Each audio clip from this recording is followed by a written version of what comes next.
Hi, everybody. Welcome to Stratosphere Lounge. I'm your host, Bill Whittle, here on May the 2nd.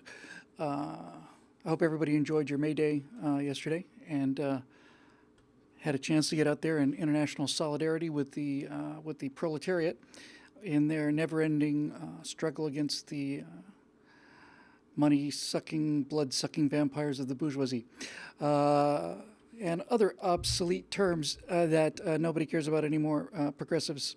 So it's good to be here. A couple of things, fun little things to talk about.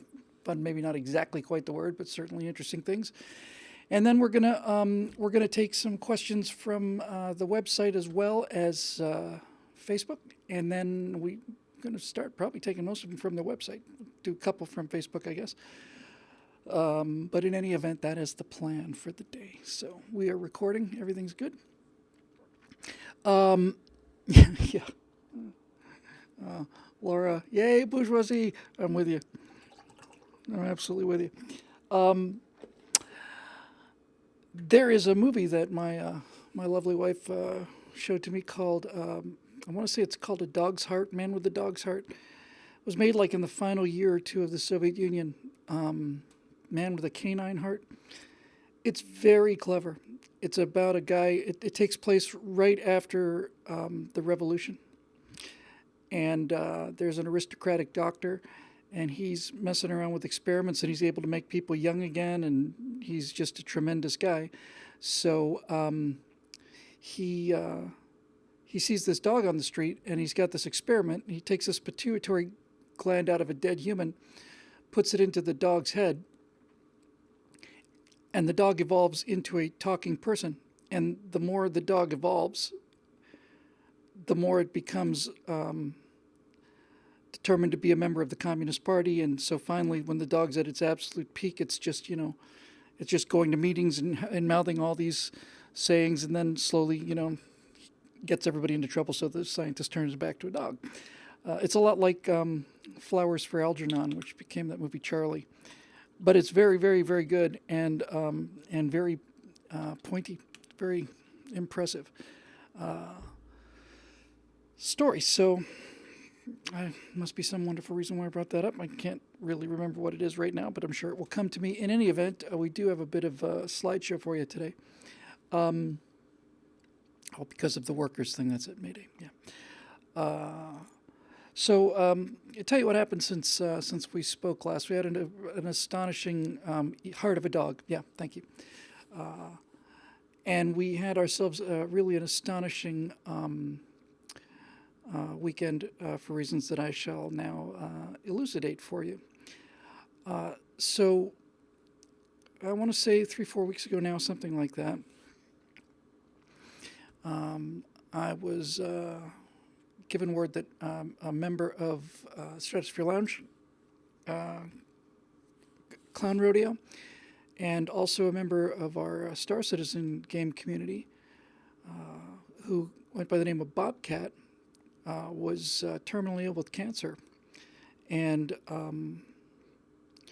the first thing I wanted to do was to name a spaceship after him. So we did. The whole organization bought like one of these crazy expensive 50-person ships, which we named after him, and which he got a chance to see before he died, which was just a few days ago, a few days after I got the news.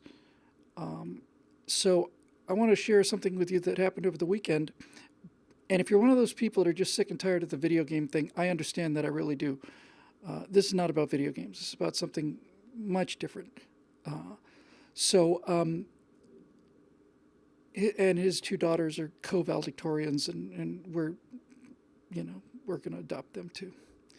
So I had a chance to chat with him in the game. Obviously, I don't have two-way communication here too much, but I remember, of course, seeing him here for many years, and he was a big part of the Star Citizen community. So soft-spoken and so gentle, and when we heard that he had died, we made an announcement about buying this gigantic ship. We did a piece of artwork for it that I liked very much. And then I had a I think his Ustream name was Bobcat. Somebody can help me with that. And so I had the idea when we were talking to our Star Citizen group on Discord about having lost this wonderful guy. We decided that we were going to do a 24-hour in-game vigil. And that idea just caught fire. So what I'm going to show you and what I'm going to talk about is not about the video game project or about video games or any of that stuff. If you're not into the whole Star Citizen thing, I understand. I've spent too much time talking about that on the show as a video game and all the rest of it. But even if you're not with that, you should probably get quite an emotional kick out of what I'm about to show you. So basically, since it's a multiplayer game, and since virtually all of us know each other just through speaking to each other on Discord, which is a kind of a voiceover IP kind of a thing, game playing generally, and since we'd all basically interacted with each other at one time or another, I thought it would be good to have everybody in one place at one time, and that's what we did, and then so from this last weekend, from Saturday Pacific noon to Sunday noon Pacific, we had at least 2 or 3 people in FOB Bobcat, Forward Operating Base Bobcat, which I went to a little bit of trouble to pick. I wanted to find someplace really beautiful and nice. So we had a memorial for our friend. We had it online. We had it in a virtual world, but that allowed us to do some things that we never could have done in the real world, and everybody who was a part of it was really deeply moved by it. So I thought I would share just a little bit of it with you, and as it turns out, we have some pictures. So first thing was the location. I found this location earlier. That's about as close as I could get a figure to look like me. And as our friend Olamir in the comments points out, it wasn't gloomy. It was a Irish wake. It was a celebration. But I wanted someplace beautiful, and so we got there a little bit early. It was dark on this little moon when we arrived, but the sun began to come up, and that got us a chance to kind of see our reinforcements coming down. One by one, people who had known Bob and who had been in the game, and also, like I say, a lot of Stratosphere loungers there. They started arriving, and we started to get a crowd. We picked out a uniform that we liked to indicate we were all part of the same organization. And as the sun came up on this planet, more and more of us started to gather. This is 6 hours before the ceremony, but we were starting to meet and get it together. And so everyone you see here is an individual person. Almost all of them are Stratosphere loungers.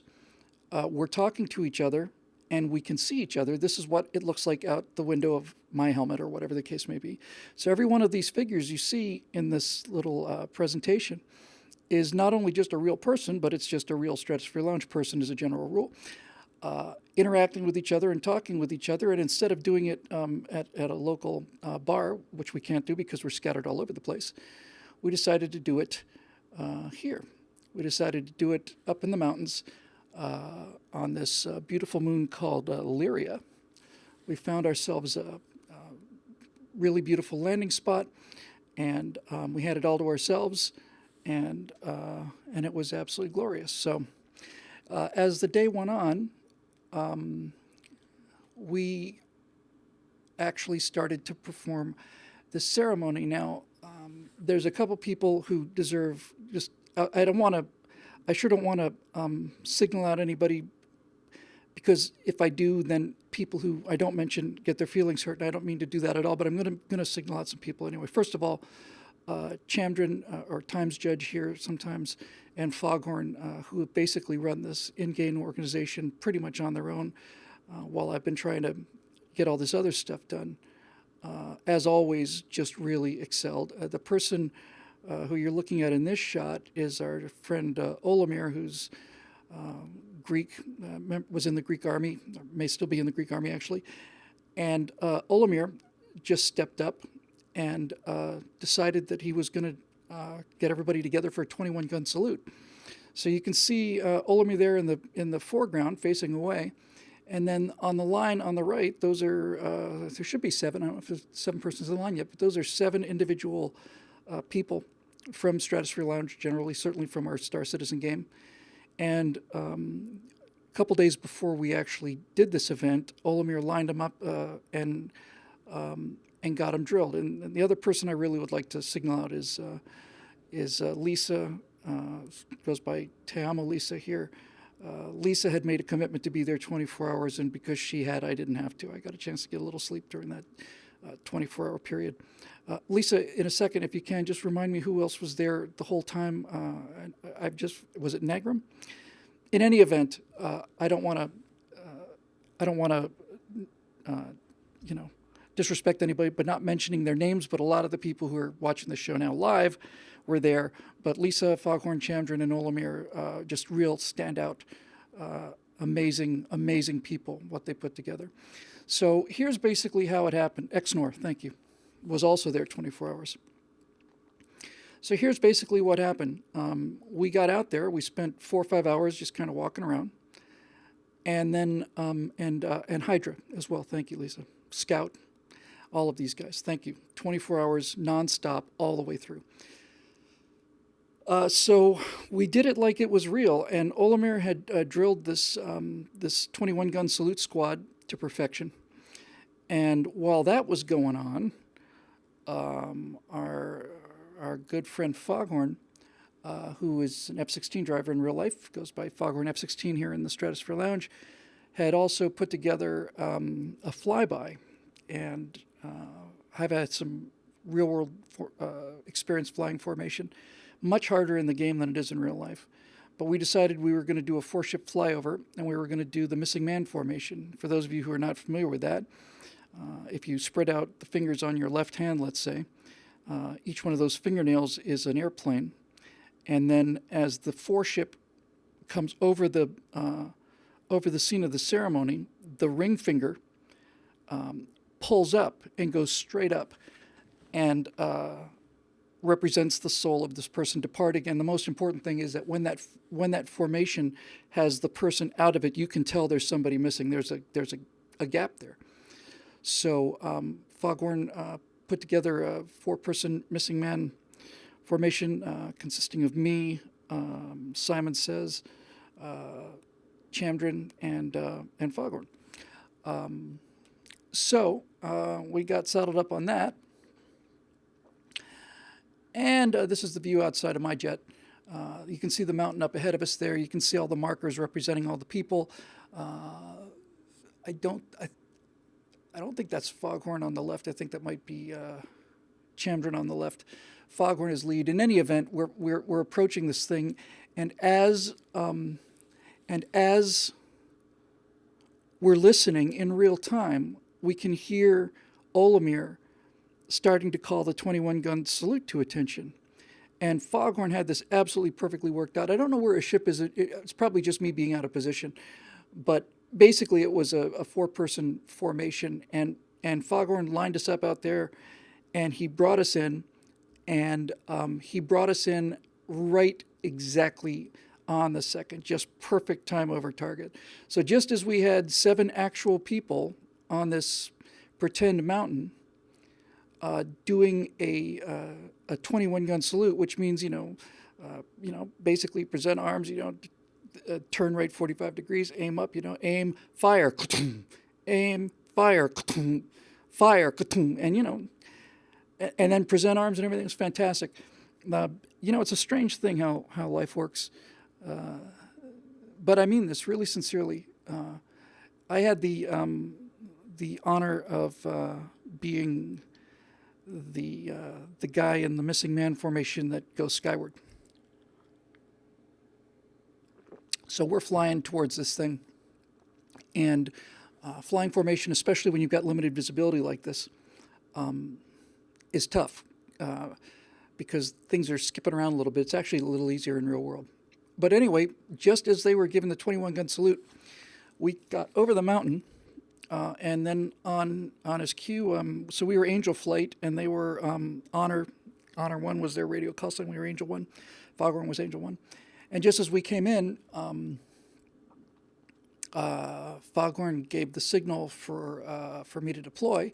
So as the four of us flew over the mountain at about 120 meters per second, that's probably 250 miles an hour, something like that. It's pretty quick. Just as we did that, I went vertical. You can see me in the, I'm the point jet there. One of us is out of frame. So we got everybody standing attention. The four jets are flying over. The number 3 jet is me going vertical. And the second I pull up, and once I've got it established, a nice graceful pull up and then full afterburners. And I'm looking out the window and I'm just watching the world, just the sky just disappear. And next thing you know, I'm in space. And then we did a bunch of fly rounds as well. But we did all this in real time, and that was really important. And the only people who we really did it for were for those of us who were there, you know. Yes, and then Merlin sang Danny Boy, and it was very moving.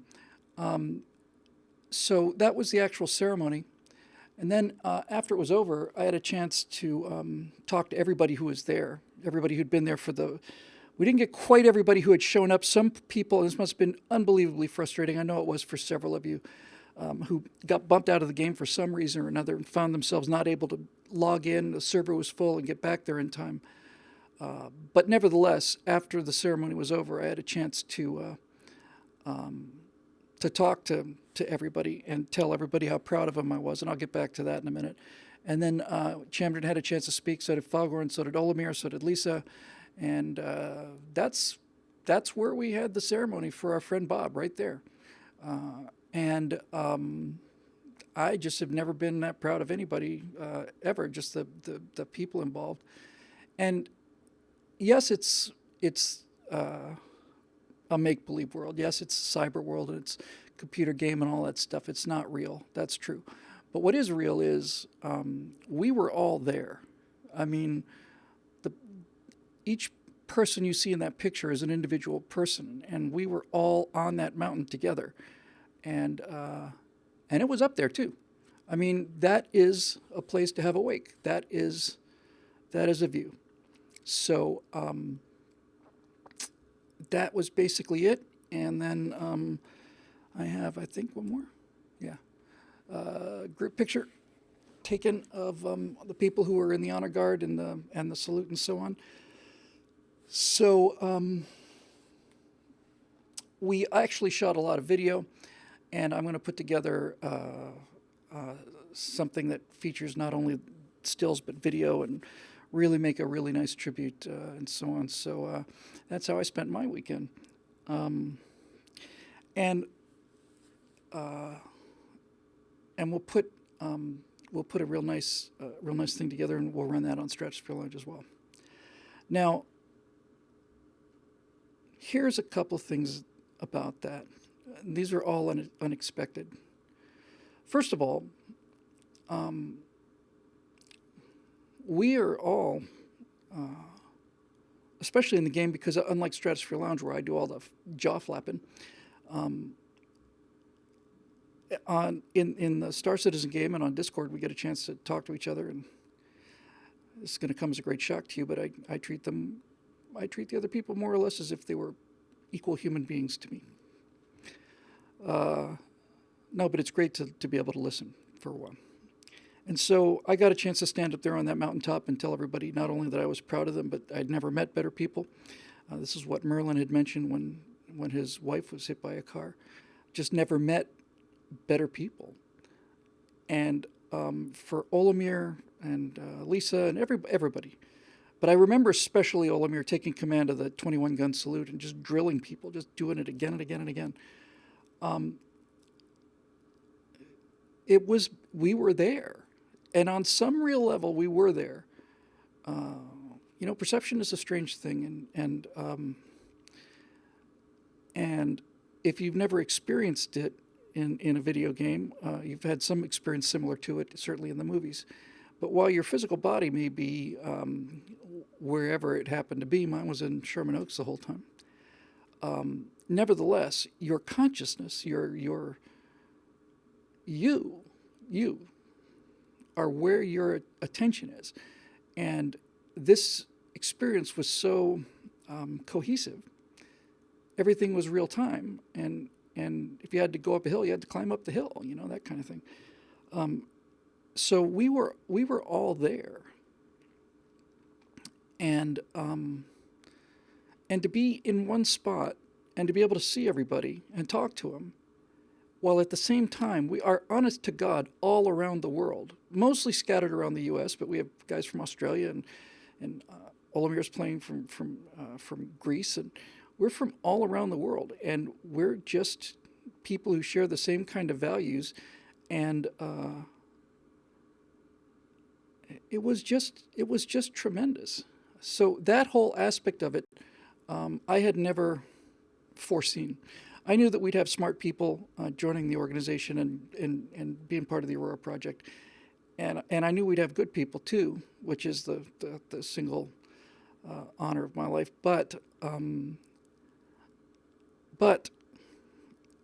this was above and beyond the call of duty, and everybody just stepped up to do this for a person that very few of us, if any of us, actually met. We just know him, and we remember him. And we remember how gentle he was, and how generous, and how kind, and good-natured, and how none of us had the slightest idea, not the slightest idea, until we were told about it. And for most of us, that was after he'd passed away.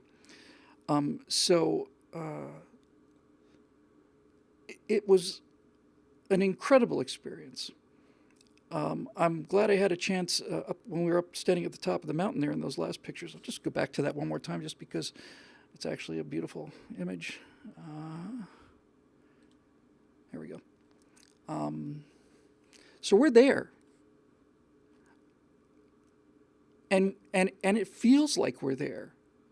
This is what we're looking at. Our attention is looking out this window and seeing this. So our conscious minds were there together, and several people have said that they have never seen or heard of anything like this before, ever, in the video game world. Needless to say, the Star Citizen game, and this whole project that I've been working on for almost 2 years now, along with Matt and Foghorn, and everybody else. That whole project has been there just for a year or two, but people have been playing online games with each other for a long time. I mean, 20, 30 years, honestly, nearly. And none of us have heard of anything like this happening before.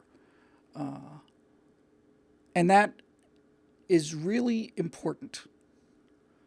It's really important. Because it opened up an aspect to this that I had not considered before. And that aspect was that for the first time, I think, it's called immersion. When you're playing a computer game and your consciousness is in the game, that's called immersion. And we've had immersion many times before, but this was the first time I ever felt like it was real, and somebody said over the course of 24 hours, on some level, almost more real than the real world. So yes, it's true it wasn't the real world, and yes, it's true we weren't actually standing on a mountain, but it's also true that we didn't have a mountain to stand on, and it's certainly true that I wouldn't be able to fly missing man formation in the real world. So yeah, Ian Little just pointed out that he says having internet friends is such a weird thing. It's new in human history. It is, and as you've seen from some of the demos of the facial tracking stuff, which we didn't use yet because it's not really there yet, but we have already, and you've seen some demos of them here. We've already got the ability to turn a webcam on us and have our characters speak and move our eyes and as if it were us. This image customization thing is not very good yet. That's the closest I could get to me, but that's not far off. And so even though we didn't do it on this trip, we are very close to being able to look at our faces, see us, hear us, and so on. And as always with this, amazing virtual world, it just gets better and better and better. It just more and more realistic. So I am I'm just really blown away by this idea of online community and an online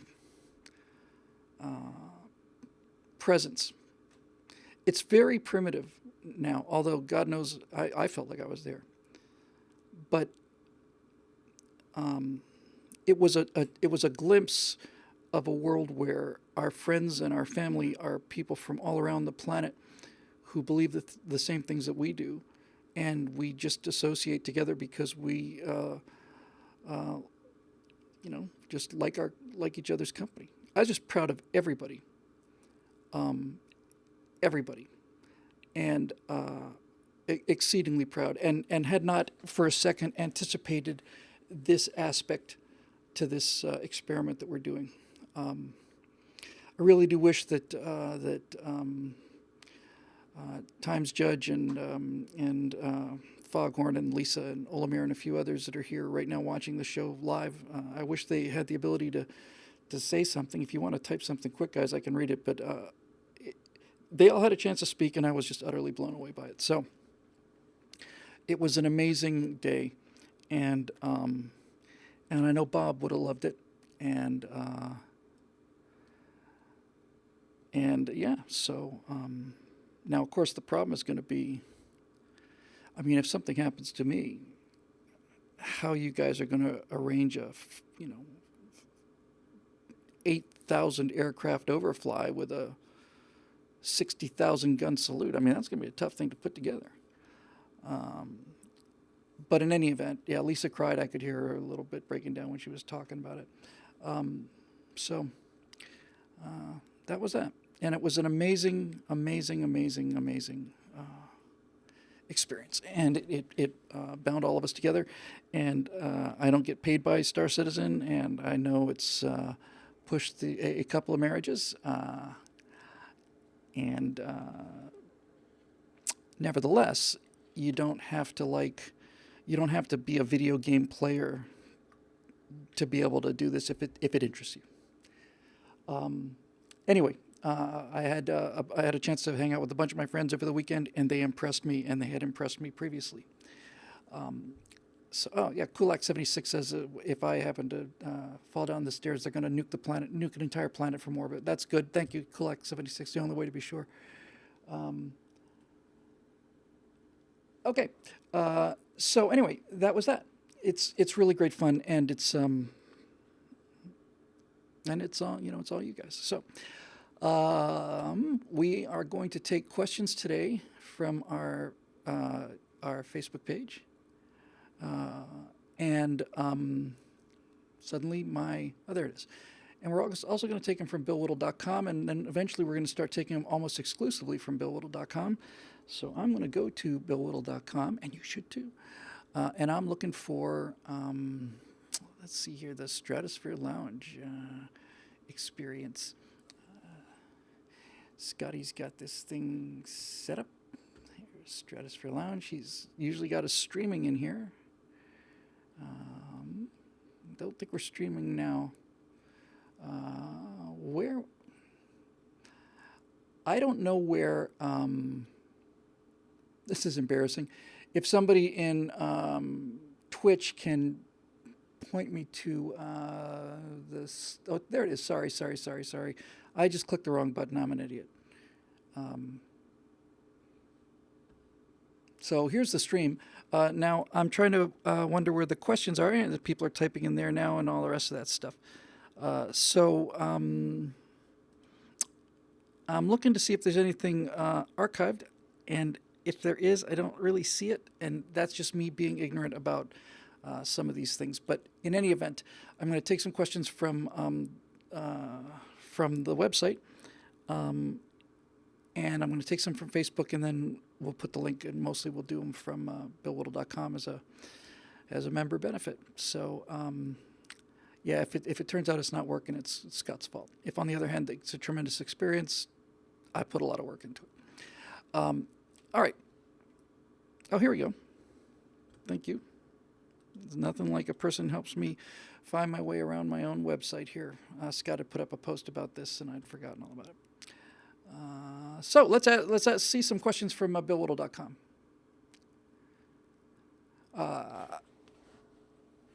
Oh, and they're ranked and everything. How about that? I just did do this. Well, here's an appropriate question, and this comes to us from member Troy Stevens, and he asks, this is, say, particularly appropriate to what we just started with here. He asks, what technologies are necessary for off-world survival? Let me try that again. What technologies necessary for off-world survival have been most neglected or underestimated in our efforts so far? If freedom's future lies on new frontiers, American space, what do we most need to be working on now, technically and otherwise, to make this migration into those frontiers possible? Great question, Troy. I have a profound confidence that that these are not questions that they routinely get on the Young Turks show, by way of example. And as it turns out, it's a great question, and I happen to have handy two answers. And these answers came to me from the years of work I did on, again, Aurora. I just like that name. The movie Aurora, which was about a mission to Jupiter in the present day with no magic, no warp drives, no nothing. Just had to get there. So to answer your question, there are two technologies that we need to be working on real hard. The first one is nuclear rockets. So here's the problem. It takes energy to go to Mars, and right now, the only way we can move through space is through rockets. It's be nice to have a reactionless drive where we're warping space or doing anything. But right now, basically, what we have to do is we have to shove something out of the end of the spacecraft, and the Newton's second law, I think it is, equal and opposite reaction. Something gets pushed out the back, and its explosion is pushing against the pressure chamber of the rocket motor. And since gas can escape out one end, it doesn't the other end, and that pushes the rocket through space. So far, so good. Now, the problem is that you need a fair amount of thrust. We're going to assume that we're launching from Earth orbit, so let's not worry about getting the thing up there. Because if you're going third law, thank you. If you're going to go to Mars or something, 97% of your work is getting from the surface of the Earth to Earth orbit. So here's the problem. Fantastic. We burn a rocket and we go to Mars. Great. Let me rephrase this. This is a tricky issue. The more thrust that we apply over time, more delta, the faster the trip is. So if we burn a rocket engine for 2 minutes, it gets a certain speed. And if we burn that same engine for 10 minutes, it gets us to a significantly faster speed, and so on and so on and so on. But the problem is this. If you're going to have a rocket firing, you need to carry rocket fuel. And then you need fuel to move that fuel. And then if you're going to turn around and stop on the other end, which may be weeks or months ahead of you, you have to push enough fuel to Mars so that when you get to Mars, you have enough fuel to stop and turn around. And it's a very, very dicey thing. And so miles per gallon becomes a very, very important issue. Now, I'm using miles per gallon specifically as a half a joke, but essentially it's very nearly that. The term is called specific impulse, and miles per gallon is not a bad way to think of it. A specific impulse is a measure of how much thrust you can get out of a pound of fuel, basically. And the higher that number is, the better off you are. To give you, and these numbers are coming from memory, but they're not too far off.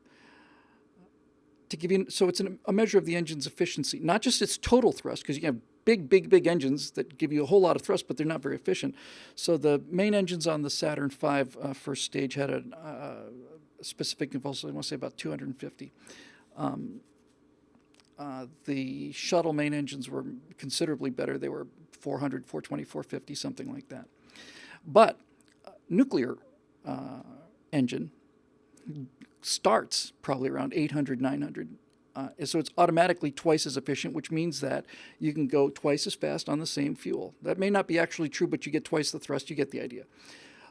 Now, what's particularly interesting about this is back in 1966, I want to say, 67 was one of those years, right around the time Star Trek hit TV. The Defense Department funded something called Project Nerva, and it was the idea of building a nuclear rocket, and they built it this facility out at Jackass Flats, Nevada. It turns out that Project Nerva had something like 20 different engines built, different sizes, different configurations, and they all work like a charm. And the reason that the nuclear rocket does so much better is very simple. A rocket goes through space by having fuel expand into gas, and the more energetic that expansion is, the more thrust is available. So if you take your fuel and you get a little push, that's not going to help you a lot. If you can get your fuel to give you enormous expansion, same amount of fuel, you get much better delta V.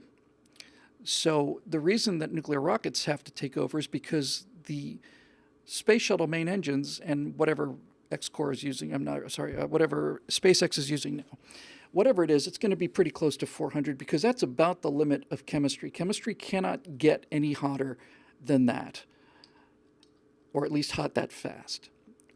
We're pretty much against the limits of it. We're taking the most volatile fuel we have, and we're throwing as much oxygen in there in form of liquid oxygen as it'll take. And so we are getting a chemical explosion of the highest magnitude possible, and it's not enough. So we get these chemicals, throw them together in the combustion chamber. When they meet each other, they react, and they basically expand rapidly, and that provides thrust. But you can only go so far with chemical rockets. When they started doing the Nerva project, they were getting 800 to 900 right out of the gate. And that's because the Nerva rocket, maybe the solid core nuclear rocket, is maybe the simplest device ever. I mean, there's just nothing to it. It is a hunk of uranium with holes drilled through it. And what happens is you pass liquid hydrogen, let's say, into this cylinder honeycombed with holes. And since it's uranium and it's at critical mass, it's very, very, very, very, very hot. And so if you pump liquid hydrogen, let's say, it doesn't have to be that, it can be methane, can be water probably. The heat of the nuclear reaction is so great that it causes the gas to expand at a rate higher than any chemical reaction is possible. That's a solid core nuclear rocket, and we built 20 of them, and they work like a charm because there's nothing to them. Now, they do leave a radioactive wake. It's not a problem in space. Space is filled with radiation. The only reason we're here is because we've got this tremendous atmospheric shield and magnetic shield from the Earth that's protecting us. So putting some nuclear radiation into space is not going to hurt anybody. Now, the problem is, if your whole goal is to make something hot and then passing a fuel through it so that it expands as much as possible, the hotter it is, the more expansion you get per pound of fuel, the more efficient your rocket engine is, and the faster you can go by carrying a set amount of fuel. We talked about this last week or a couple weeks ago. You can keep adding fuel, but it just gets worse and worse and worse. In other words, we're going to use an even powerful rocket, which means we need more fuel, which means we need more fuel to stop, which means we need an even bigger rocket, and so on. So it's all about efficiency. So that's a solid core nuclear rocket. It gets to about 800 800 seconds of specific impulse. Again, 250 for the Saturn V main engines and 450 maybe for the shuttle main engines. So they're twice as efficient. And somewhere around 1,000 seconds of specific impulse, you run into a problem, and the problem is that any hotter than that, and the uranium melts. It melts the container, and so you can only get to 800, 900, 1,200, somewhere in that ballpark, by using high temperature ceramics and stuff, but you can't get much more of an energetic reaction than that because you can't make things any hotter than that, because if you do, they melt. Aha! But magnetic fields don't melt. And so the next step is something called a gas core nuclear rocket. And in a gas core nuclear rocket, you have a uranium gas, and it's a plasma. It's kept together by magnetic fields, so it's never actually touching the walls of the rocket engine. And because it's contained by a magnetic field, you can get that thing very, very, very hot, much hotter. And when you start into getting things like gas cores or pebble beds and stuff, now you're talking about being able to get to 2,000, 3,000, and then space travel becomes feasible. Because the problem with everything on the board right now is time, right? Our rocket engines are so inefficient that it takes months.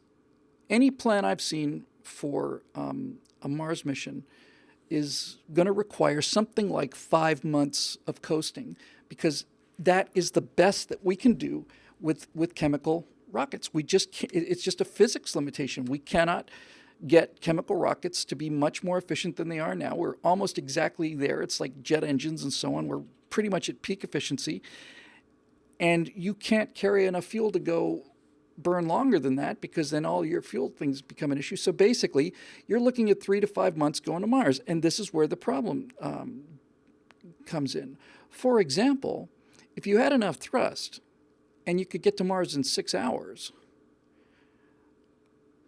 who cares how big the ship is? Who cares about artificial gravity? Who cares about food supplies? If you could get there in 6 hours, it's basically the time it took you to fly from Los Angeles to New York. You have a whole different set of non-problems. And if something goes wrong and you can get help there in 6 hours instead of 6 months, even better. And if you can come back in 6 minutes, or 6 hours rather, that's good too. So it's all about reducing the travel time. And that's Mars. Mars is interesting. Venus is closer. You can travel less, probably get to Venus and back in 3 months, I would say 2 to 3 months. You can't land there though. But the problem is that that's just to Mars, 6 months to Mars. And then all the stuff that's interesting is much further away than Mars. And the further out you go, it becomes exponentially farther. So what you need is you want a big, nasty, hard push, and you want it to go as long as possible. And in the perfect situation is you are thrusting at full thrust, and then halfway at the destination, you have to turn around, because now you've got to spend the second half of the trip slowing down. That's the theoretical fastest you could get there. But I remember the Voyager, Pioneer probes and Voyager taking 7 years, something like that, to get to Jupiter. And then New Horizons, which was heading to Pluto, which didn't have to stop, didn't have to carry enough fuel. It got to Jupiter in 2-3 months. Took 3.5 days to get to the moon. New Horizons did it in like 9 hours, because it didn't have to stop. And if you're going to go to Pluto, you got to go fast, otherwise there's no point. So anyway, so rocket technology, nuclear rockets are it, and the problem is not, hey, how do you build one of these? We built them in the 60s, and they work just fine. And you can go and see the abandoned facility in Jackass Flats, Nevada, where back 50 years ago, we were still a country with some, guts and some willpower. The problem with getting this rocket engine is got nothing to do with technology. It's all political will. They're never they would launch something like Cassini or Galileo, which are not powered by a nuclear rocket, but they do have a small little RTG radiothermal generator. Got a little piece of radioactive material that heats up stuff, and that powers the thing, because there's not enough sunlight out there for solar panels. And I remember when they launched Galileo. I certainly remember when they launched Cassini. The shrieking lunatics on the left were calling it the Cassini warhead, because if the thing were to explode on takeoff, the planet would be poisoned forever by a hunk of whatever it was the size of our fist. So it's a political issue. It's just that simple. And when you think about what they're doing with trying to shut down nuclear power, commercial power, it's enough to make you cry. And if it weren't for the Navy, frankly, it would be pretty much game over. But our subs, all of our subs, uh, with the exception of like the research sub or the rescue subs, but all of our regular duty subs are nuclear powered, have been for 60 years or longer. I think the first one, I think Nautilus was 57 or 59. It was pretty much as old as I am, so it's 60 years ago now. And we've been sending young men, and now young men and are women on subs? I'm not sure. I don't think they are. We've been sending young men around the world underwater in a steel tube right next to nuclear reactors for 60 years, and we've had 30, 40, 50 of them at sea at the same time. We've never had a problem. I have had the experience of sitting in a booth in a what felt like an American Legion hall, with wood paneling everywhere, and just like being on ground, rock solid, except I was 600 feet beneath the surface of the Pacific, and I was moving at 20 knots. And behind me, because I knew enough about the sub layout, I want to say about, I don't know, 7, 8 yards, maybe less, more like 10 feet, 12 feet, something like that. Behind me were two nuclear reactors, I think it's two, capable of generating 160 million watts, 160 megawatts. Okay, so no women on subs, yeah. 160 million watts of power sitting just behind me, 10 feet away, and one reactor. Thank you. It's always nice to be around with people who know what they're doing. So the surface ships have the Nimitz class has multiple reactors. I think it might have 4. Anyway, one on a sub, but still 160 million watts of power is enough to really, well, to drive this big hunk of steel around the world endlessly for 25 or 30 years. It doesn't ever have to come up for air. It makes its own air. Its limitation is the crew. Its limitation is food and crew endurance. But basically, you could drive that thing around the world at the equator for 25 years and never surface. Yeah, Enterprise was the first reactor. It had eight reactors. I did not know that, Dave Big Booty.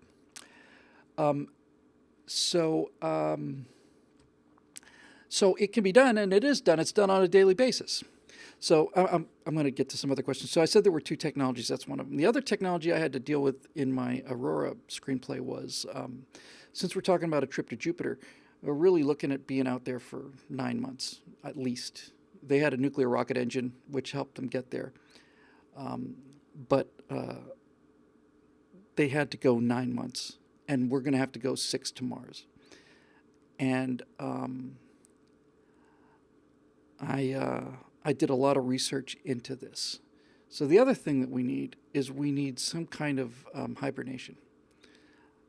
Now, the stasis field has been with science fiction forever, but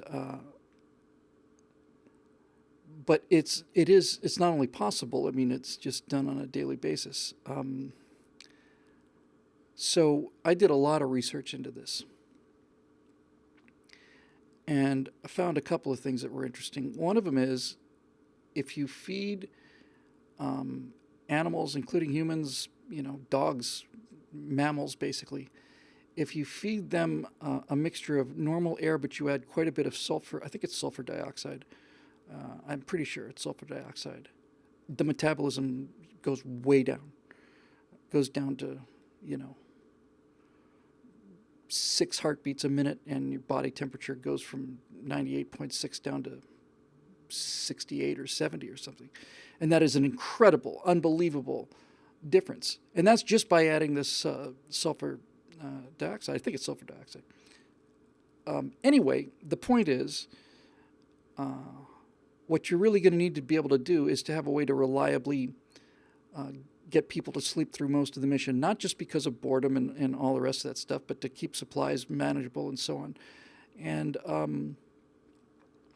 basically, you would have you'd have an anesthesiologist. I'm sure it'd be all monitored by computers, but essentially, you lie down, and it's not going to be this kind of nice thing where you sit there and this little plexiglass thing comes down. I think you're basically going to get there, and first of all, you're going to get hooked up to tubes.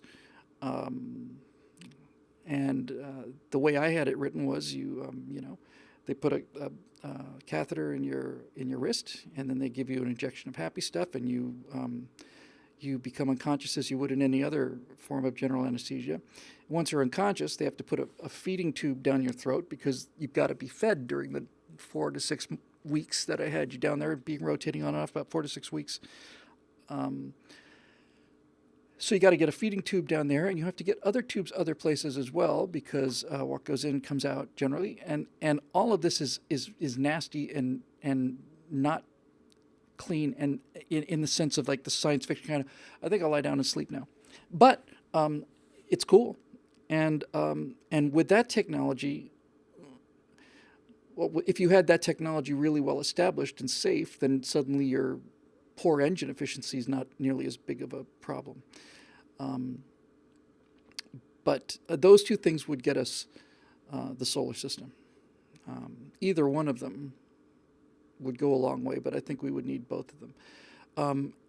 So Ian asks, how long could you keep people hibernating that way? I don't know what the limit is. I do know that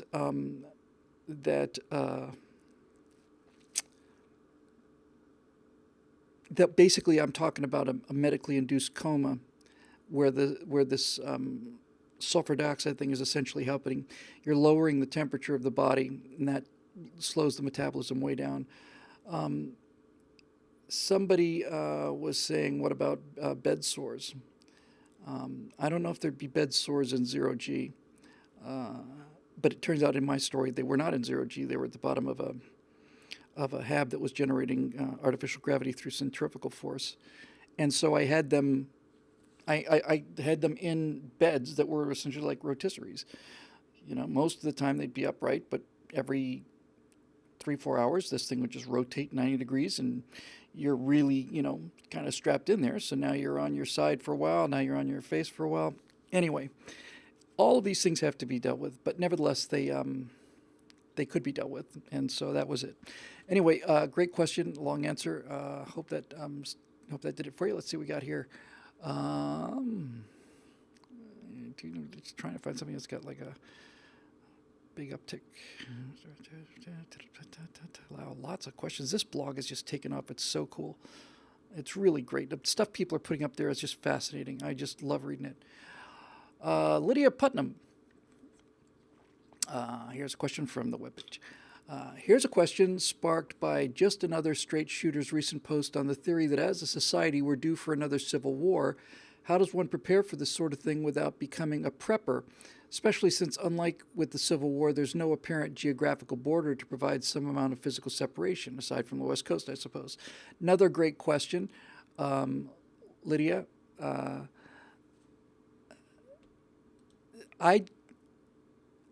It certainly feels like a civil war going on right now, and I know it feels that way to you too. But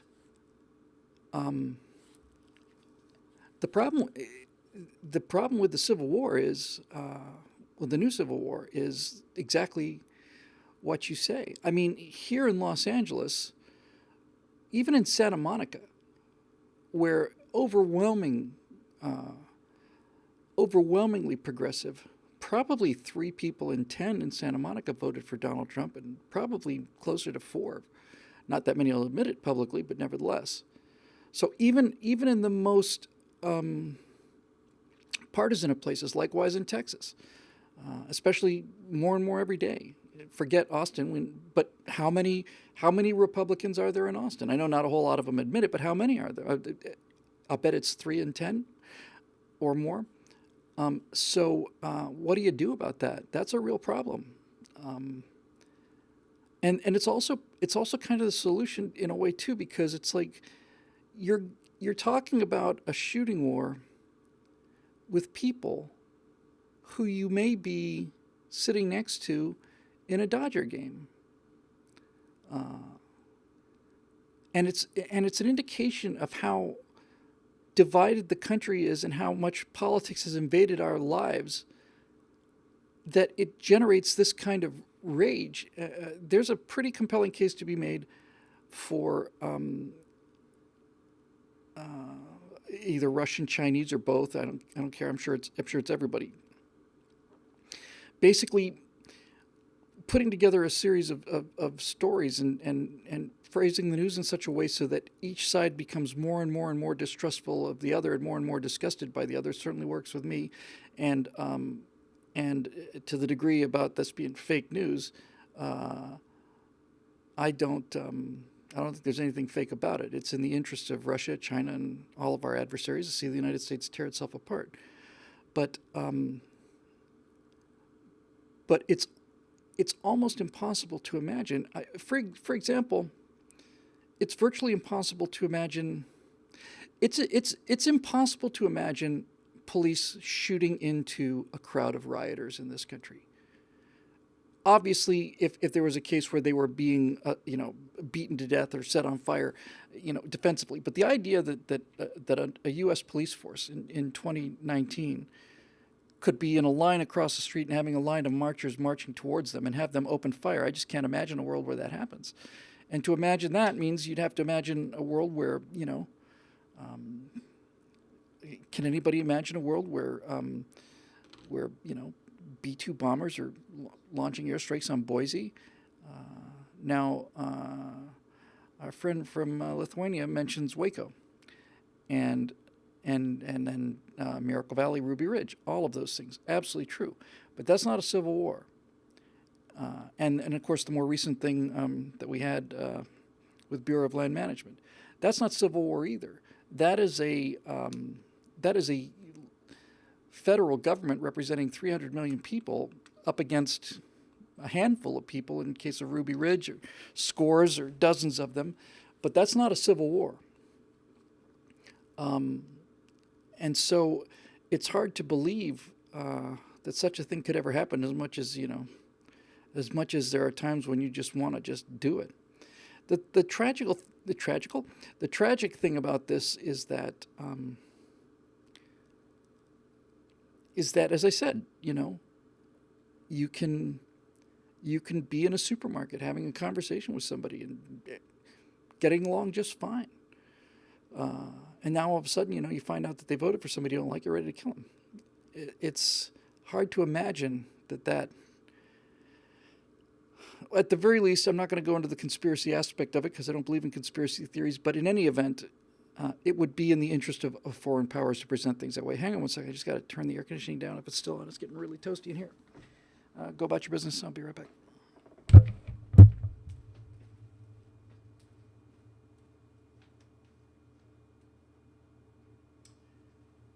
Already on max.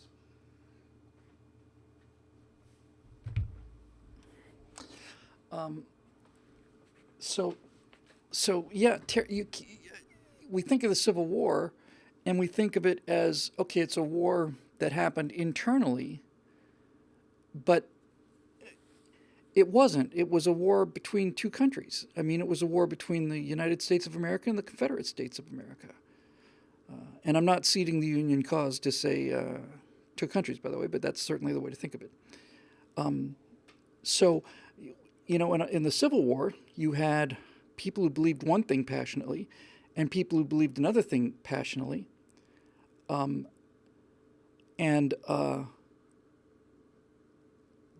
the reason you had a Civil War was all the people who believed one thing lived in one place and all the people who believed something else lived in another place. And you could go from one place to another and shoot those other people. And that's how you had a Civil War, even though, given the scale of the American Civil War, each side of the Civil War is a giant nation unto itself. But I can't imagine what a Civil War would look like here. Now, with that said, somebody just in the comment section, let's see where it goes, Steve Darrow, said that PragerU did a video in New York City asking people on the street if they had any Republican friends, and they were shocked at the question. Look, I believe in honesty and truth and being honest about things the way they appear to me. And that means if I thought that this was an equal deal, that we were equally guilty, then I would admit that. And if I thought it was mostly us doing it, I would admit that too. But it's not. It's just not. There's nobody there's nobody shooting Democrats at baseball games, and there's nobody that I'm aware of, going around and I don't know of any Republican groups that are smashing windows. I don't know of any Republican students that are lighting buildings on fire because they didn't want to have a liberal speak on their campus. It's not a two-way street. The left is there's something about people that is something about people that attracts them to collectivism, that also attracts them to totalitarianism. They have a desire to have power over other people, and we just don't know what that feels like. We just don't. But we have to admit that those people are there, always have been there, probably always will be there. And so, since the people that set up this whole operation had read a little history,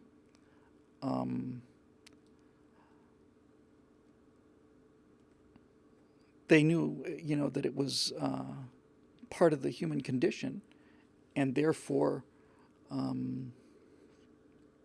said, "Hey, the government doesn't have any right to stop you from speaking your mind, and furthermore, you have the right to. We recognize the government can also not infringe upon your right to carry a weapon to defend yourself against your own government." So I can't. I just don't know how a civil war would happen, but I do see a definite possibility of conservatives just plain being murdered, and I also see a possibility of conservatives not willing to be murdered, and shooting back. So, what does that look like?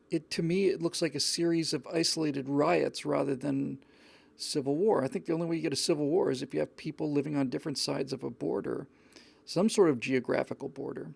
If you look at other civil wars, let's take the English Civil War, for example. Yes, it's all happened within England, but it wasn't like every other person at the pub killing every other person at the pub, which is what we would have here. During the English Civil War, the loyalists to Charles were mostly in the northwest industrialized areas, and most of them loyal to Parliament were down in London and southeast. So Charles went to where his political base was stronger, up in the northwest, and Cromwell stayed in the southeast, and they fought battles, but they fought battles along a generally demarcated line. It's funny because, in a way,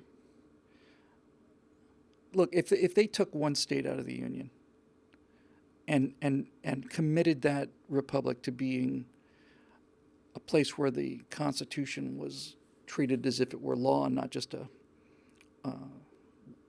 wall decoration suitable for framing, I think I'd move there. I do. And for those who would say, well, you're abandoning America, it's like, I'm not. I'm taking America with me. I didn't abandon America. America abandoned me.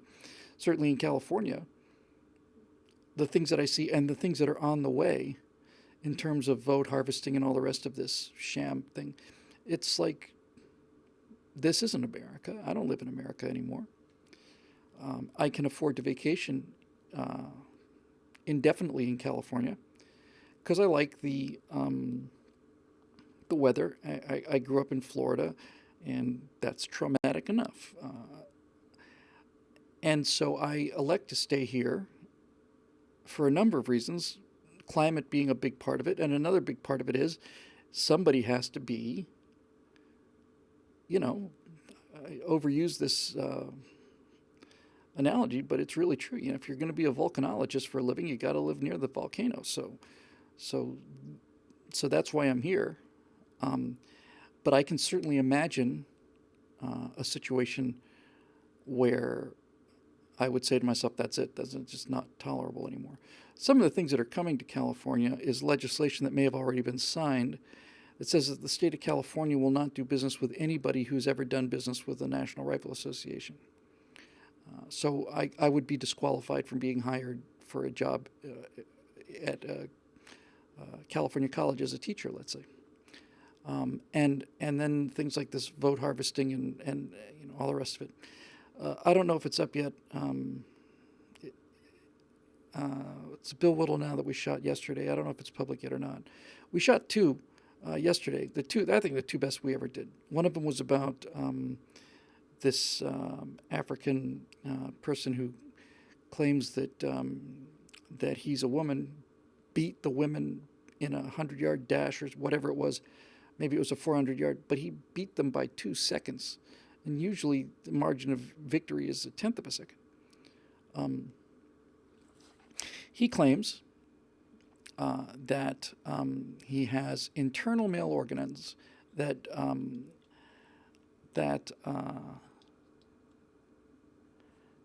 provide him with testosterone, and he wants to know why he can't be allowed to run the way God created him, and so on. There's a lot to unpack there, and it's a really good episode. But what I basically said was, what Scott told me the world is heading to, and I believe this. We're the solution to this problem. Okay, so you got this guy who sure looks like a man and certainly runs like a man, claims he's a woman, beating the living snot like a woman, just beating them by 2 seconds. And when he's questioned about this, he says that he has internal male organs that provide the testosterone, but to ask to examine these through ultrasound or MRI, he says, no, that's an invasion of my privacy.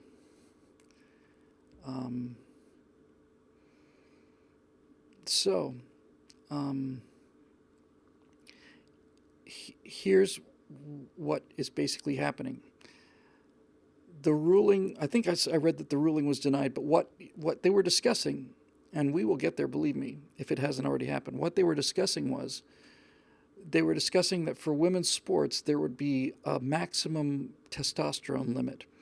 And that if this guy was in fact dealing with that, then he would have to take testosterone supplements to get his testosterone levels down below a certain level, which would be the level that biological casters, Semenya of all names. So basically, here's a guy who says, I'm a woman. I have this mystical medical condition. You don't get to examine me, and the solution is to let me run because it's not fair if you don't. This is how I was born. It's not fair. It's not fair. It's not fair that I had 20/25 vision in my left eye and didn't get to be a fighter pilot. It's not fair that people who want to play NBA basketball with all their heart are 5'8". It's not fair that a guy who wants to be a jockey is 6 foot and weighs 200 pounds buffed. It's not fair. None of it's fair. And what they want and what the progressives are doing is they are going to ruin athletics for half of the population because they have to. They're stuck. They're stuck. This is why we're going to see, and already seeing, progressivism just fall apart because it eats itself. So here's why they're stuck. If you're a progressive, you do a lot of howling about how young girls don't get enough supplies, enough attention. So you had this whole Title IX thing. So they're big supporters of women's athletics, but they're even bigger supporters of trans because transgender people are perceived to be even bigger victims than women are. And since all of this is about assuming that the person who is the underdog is morally correct, which means factually correct, which means in a position to be making the decisions, and if not, then racism, sexism, transism, all the rest of it. So the left has to agree with this guy Castor because he's a larger victim. And now they're in a bit of a pickle. Because now, if you're a lefty, you have to accept the fact that he says he's a woman, he identifies as a woman, that means he's a woman, so therefore he's going to run in the women's competition, and he's going to beat every woman by 2 seconds, let's say in the 100-yard dash. So now what you've done as a progressive is you've taken every single female athlete in the world, every one of them, and said, prepare to take one step down on the podium. If you thought you were going to come in first, if you had come in first before, now you're going to come in second. If you thought you might make the top three, you're not. Everybody's going to take one step down on the podium as long as this Caster Semenya is running the race. All of you have to take a step down for one person, because this one person feels that it's not fair, and so an entire political movement that has taken over most of the West has decided that we're going to make every single female athlete on the planet take a step down because they don't want to hurt the feelings of one person who has reached a very high level of victimhood. So Scott's doing his job of asking the follow-up questions, and he's so good at it, and he said, so basically, what they're proposing is to have a test where they will measure the testosterone. And I just said, stop right there. Just stop right there. Stop. We're not going to have a test that measures testosterone. We're not going to have a group of people walking down the starting line in white lab coats, taking blood samples, deciding how much of a testosterone suppressant drug needs to be administered in order to make up the handicap. They're talking about handicapping guys. If your testosterone level is higher than other women, then we'll take some time off your or add some time to your rent, whatever. So he's saying this. They're going to try and do the test on for testosterone. I said, stop, just cut it out, stop. There's one test that we have to do, one, and you can take a sample of blood, hair, saliva, fingernails. It doesn't matter. Go and take a fingernail clipping from everybody on that starting line, and if anybody there does not have two X chromosomes, they're disqualified, period. See how easy it is? Nothing to it. You don't have to do anything else. You could just leave it alone. Is this a biological woman, yes or no? It's got nothing to do with gender. It's got nothing to do with sexual preference. Let me see. Yeah, apparently Scott Adams disagrees on this. I'd love to talk to him about it. So why are we discussing the testosterone levels of individuals in a race? So Scott said, "Oh, so you're saying, well, that's not fair." He said, if a woman was 8 foot, she'd dominate all of the female athletics. I said, yes, exactly, precisely right, precisely correct. If a woman, an actual woman with two X chromosomes, was born and she was 8 foot tall and wanted to play basketball, not only would I be in favor of that, I'd be in favor of her playing in the NBA if she can beat the men. She is a biological woman playing a sport for biological women, and she has appropriate testosterone levels for an actual biological woman. And if she's 8 foot tall and if she's able to beat everybody, that's awesome. That's just really cool. Really cool. But that's not what we're talking about. And as people have been saying in the comments section now for the last 5 minutes, all of the women athletes in the world have to take one step down per caster, per person. So if you can find another person whose feelings are hurt because he feels like that he's a woman and should be allowed to run in the women's category, now all of you female athletes, half of the planet, you can take 2 steps down. And pretty soon there'll be more and more of these lowlibes. You can't even talk about things like honor or integrity and morality. Forget it. If you're going to make that argument, that's just barking at the wind. So what it means is,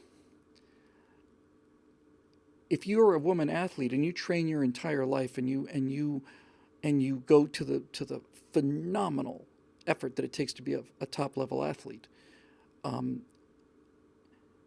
you will come in.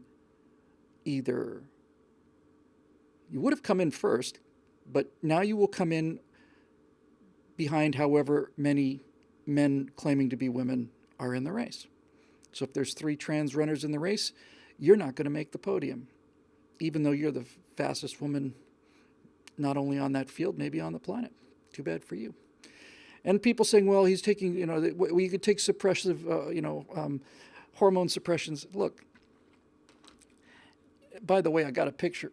In fact, I'm going to get a picture. I'll show you real quick. But my point is, even if you were somehow able to get this person at whatever age he's at now, let's say 20 for the sake of the argument, even if you were able to take all this estrogen therapy and suppress their testosterone completely, so that their muscles and everything else, and they start, it doesn't matter because they grew up with, as a male, they grew up with testosterone, which means that the biomechanical advantage of their skeleton, just the advantage of their skeleton, the mechanical advantage of the male skeleton, primarily in the hips, obviously, because any decent, virtually any medical student can look at a human pelvis and tell whether it's a male or female, and the ability to have children affects the way that you run, and turns out makes you a little slower. And that makes sense because nature can afford to lose males. So this is the world. This is the world that we're heading into, and not heading into. This is the world that we're in, and the more of this that happens, the better it is for everybody, not just for conservatives. The better it is for everybody. The more of this nonsense, the better. So I want to see people that call themselves progressives and Democrats. I want to see them going to a track meet where their daughters have been practicing for 6 or 7 years and watch them not make the podium because there were 3 males there who felt like women and didn't want their feelings hurt. And by the way, in this, look, transgenderism and stuff and all of that, that's a real thing. And I consider it to be, I don't consider it to be mental. I think it's extremely mentally unhealthy. And I'm not dancing around it because I'm worried about the PC police. I'm dancing around it because psychological issues are complicated. But I personally don't think that this guy, Castor, is telling the truth. I think he just wants to win and is not good enough to win otherwise, getting a lot of attention. Let me show you a picture of this woman who is going to, who wants to run in the Olympics races here as a woman. You'll like this. And this is it too, because this kind of thing, when I first heard the story, I thought, okay, this is going to get some out. I'm just going to throw them up there on the screen like we did before. Come on. All right, I'm going to have to just do screen grabs. Hang on a second. I'll just do a couple. This will get the point across. Just give me one moment.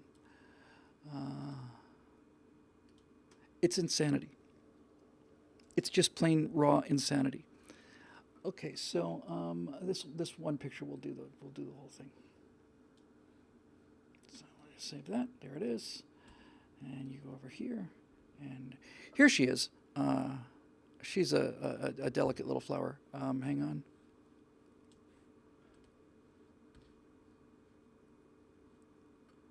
Come on, baby.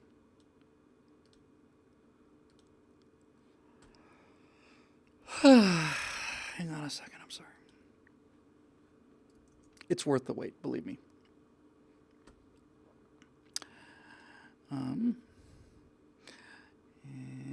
Media source. Okay. And desktop.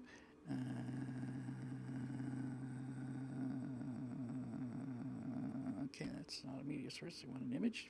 Fine. Sorry, it's worth it. Sometimes I'm not so much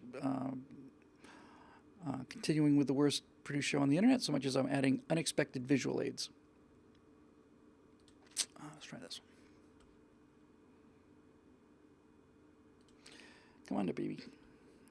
Browse desktop.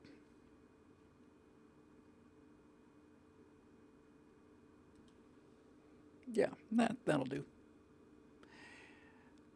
All right, here you go. There she is.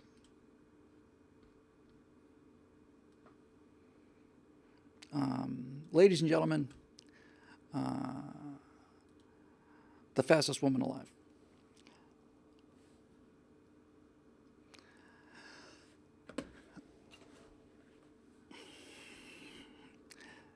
See, this is why progressivism is going to collapse. This is the person who claims to be a woman. And oh, there's a better picture. Hang on, I gotta find it. It's worth the. It's worth it. Yeah. Hang on, that's not quite right.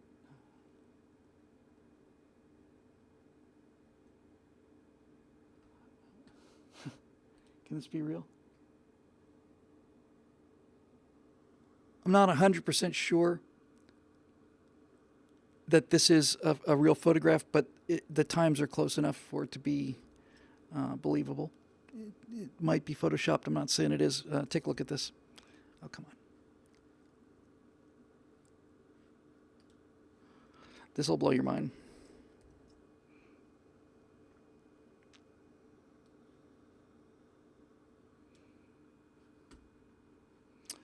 Come on, baby.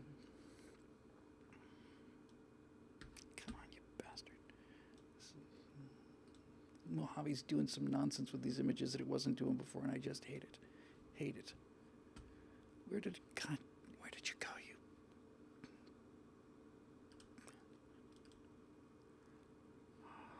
Uh-huh. Okay. All right. We'll play like that. That's how we'll play then. Okay. Fine. I'll do it again. Sorry. Hang on. Worth the wait.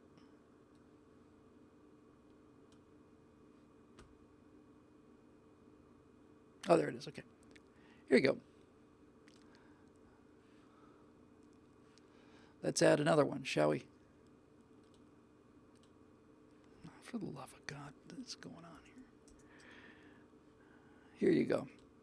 This is the future that the progressives are giving to the young women of America and the young women of the world.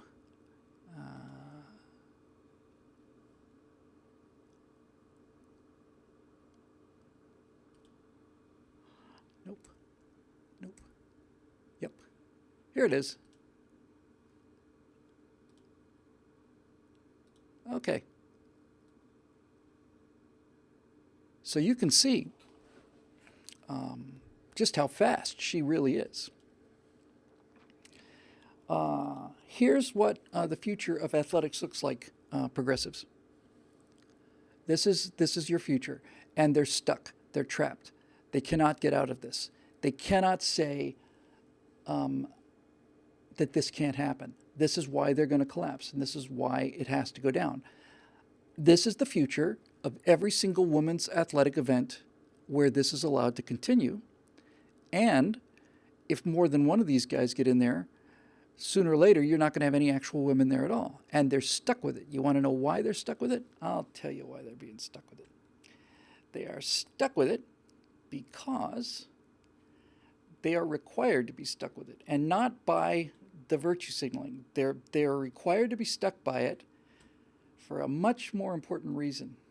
And the reason is this. If that person is not allowed to run as a woman, if the left says, okay, no, there are limits now, there are limits. So no, you're not allowed to compete with women. Then they have invalidated their entire political message. Because their entire political message is there is no external truth, and all of it comes down to what do you actually believe? That belief makes it so. It's the philosophy of wishful thinking. In other words, she has to be allowed to run because she says she's a woman. And by saying she's a woman, that makes her a woman. Likewise, saying that Republicans are racist makes them racist. You don't have to provide any evidence. Likewise, saying that free health care should be provided to everybody makes health care free. And to admit that there is an external world with standards that are irreducible is the end of progressivism. It can't survive. It's not even a question of feeling. It's not even a question of emotions. This is the intellectual trap that they're in. They believe that if you want something badly enough, to not have it is not fair. To not have it is not fair. Not fair means somebody's taking it from you, which means patriarchy or racism or whatever. And all of this just simply goes away. So they have to. This person has to run the race. They've got no way out of it, because if they say no, then everything else falls down. All of the identity issues fall down. All of the pandering to the emotional childishness of this generation is over, and it's going to continue to get more and more ridiculous. And I say, bring it on, faster the better. How many liberal parents? Because we've seen this already. We were talking about it a year ago or more than that. Maybe even back during the trifecta days, where you would hear interviews with the parents of the actual women who had their clocks cleaned by this guy or some other, genuinely now, not a person who's undergone the transitional surgery, just literally a male athlete who said, I feel like a woman, so therefore I should be able to run in the race. And you watch him, and you can see him interviewed, and you can see these girls saying, well, how do you feel about that? And they're going, well, I guess it's really important that, that everybody has a chance to compete the way they want to, and I'm very happy for her. And you can tell they don't believe it. They just know they're supposed to be saying it. And yes, I know about the name. I said the name when I mentioned it. It's a giant, laughing, ridiculous joke. It's a clown world. It's exactly right. And not 47 yet. It's a goat rodeo. It's absurd. It's past absurd. Progressivism requires not just for you to believe things that aren't true, but you have to believe the anti-truth. It's required of you to believe the anti-truth. You cannot be a progressive today. I'm serious about this. You cannot be a progressive today and be opposed to post-birth abortions. You have to support that. And if you don't, then you're against a woman's right to choose, which means you're not a progressive. You have to be willing now to be a progressive, to say that, yes, a mother should have the right to abort a baby after it's been born. I changed my mind. It's lying there. It's mine, my decision, my choice. Goodbye. They have to. This is the dead end. This is why the entire philosophy of leftism always collapses, because it is so far away from reality that it can't survive. And look, it's a product of prosperity. You know why there's so many American socialists? Because they all live in capitalism. That's why there are so many socialists. And there are going to be more and more and more socialists in this country as long as capitalism continues. Capitalism breeds socialists because capitalism is successful enough to allow people to be that stupid. Capitalism breeds socialists, not because there's a need for them. There's no social. This isn't the days of people working in textile mills like my ancestors did. When I say my ancestors, I mean my great-great-great-grandfather, that kind of thing. No. It's just plain insane. And so what you have is a bunch of people who have decided that they want things that they don't want to work for. And this is how they get it. They get the things that they want by convincing the people that do the things that actually need to be done, by appealing to their sense of decency and sympathy and all of that, and just natural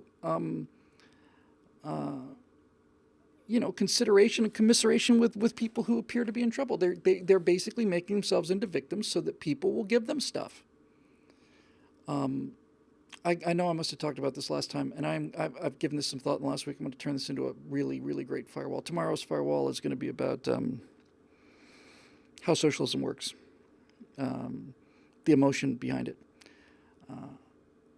And any conservative will be able to watch this video and understand precisely, exactly why people are driven to socialism. But we were talking before about the reparations thing, and I think I say pay it. Pay it. What? Yeah, pay it. pay it. 100 grand each. You sign a document that says that in exchange for this $100,000, you have been made whole, that this is what a reparation is. It is a restored balance to the equation. You are now, we're even. Here's your 100 grand, sign the paper. And the reason I'm in favor of this plan is multi-reason, but among the chief ideas that I like about it is, first of all, look, let's say it costs $2 trillion. What we're doing is we're buying the race card. We're buying it. You know, it's been played against us and is destroying the society. All of this Civil War stuff we were talking about a while ago is essentially led by this endless degree of victimization. So I'm saying call the bluff. Call it. All right. Well, you want reparations? We'll pay them. 100 grand a person? How's that sound? If you're half black, 50 grand. If you're a quarter black, 25 grand. That's what we'll do. We'll buy it. And let's say it costs $20 trillion. Let's say it costs $10 trillion. I don't care. For the sake of the argument, let's call it $1 trillion because $1 trillion is as unimaginable as 10 trillion is or 20. So I say pay it. And then by paying it, here's some things that would happen. You would have to sign an agreement like any other legal settlement. If I am going to give you a check, if I claim that you spilled hot coffee on me and I can never see the word C anymore, the letter C without going into heart palpitations, and I want $100 million, if McDonald's agrees to this and they pay you $100 million, you have to sign a paper that says I have now been made whole, I've been recompensed, and I drop my claim. Okay, so you make anybody who wants to take this money, and there's millions of honest American blacks who won't because it's disgraceful. But the people that are determined to take it, you say, okay, here you go, sign on the dotted line. Fantastic. Now here's where it gets better and better and better. First of all, it's not like you and I are going to have to work harder or they're going to take more of our tax money to pay this. Put it on the tab. Just take the whole reparations cost and put it on the tab. What are we at now? $22 trillion? Okay, so we go from $22 trillion to $24 trillion, $25 trillion. What difference does that make? It's not money anymore. Put it on the tab. We haven't had money in a long, long time, not in the way we understand money anyway. So put it on the tab. What? Print it. Print it. I'm not going to pay any more taxes for it. I'm not going to be harmed by it. I'm saying if we owe $22 trillion and this thing's going to cost $2 trillion, now we owe $24 trillion. Print it and pay it. Now it gets even better.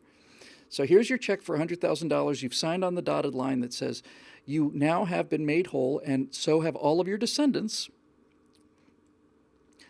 because you're basically putting a fire break between you and slavery. Here's your 100 grand.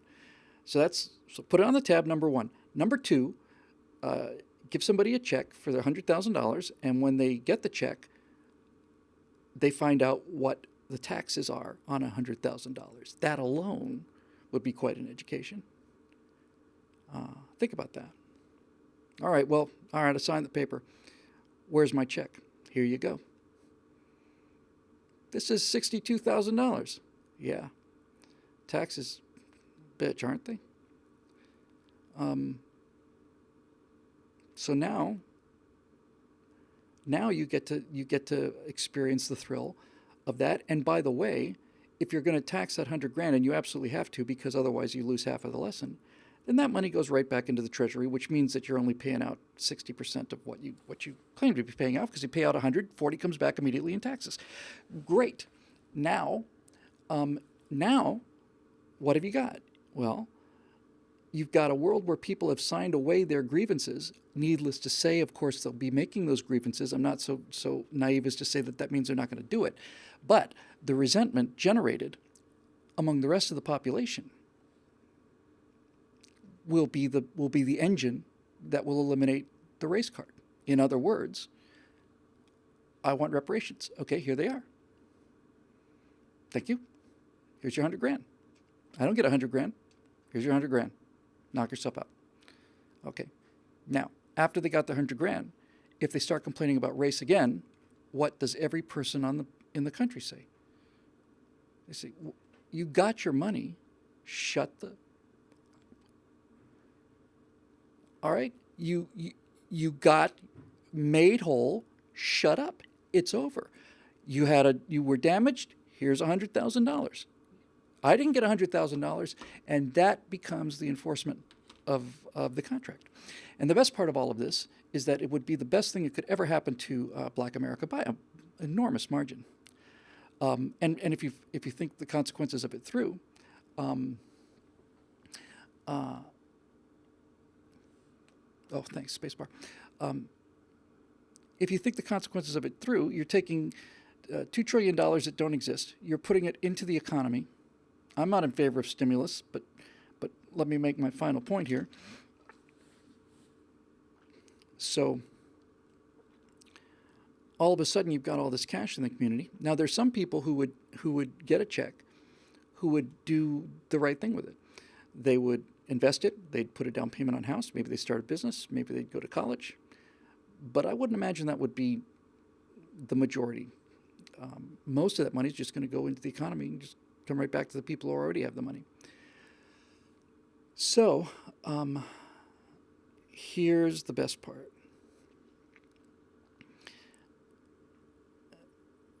We've been talking about civil war and all the rest of this stuff. The greatest threat to this country is the threat of it falling apart from within. And the people who have the best chance of destroying this country are not the Russians or the Chinese or anybody else like that. Will kick their asses. And the military can take a day off. Civilians will do it. If not, that doesn't concern me at all. I'm with Lincoln on this one. There's no giant could stride across the Atlantic and never take a drink out of the Ohio if we didn't want it to happen. It's going to come from within. It's happening from within. So if we do this, and it costs a lot of money,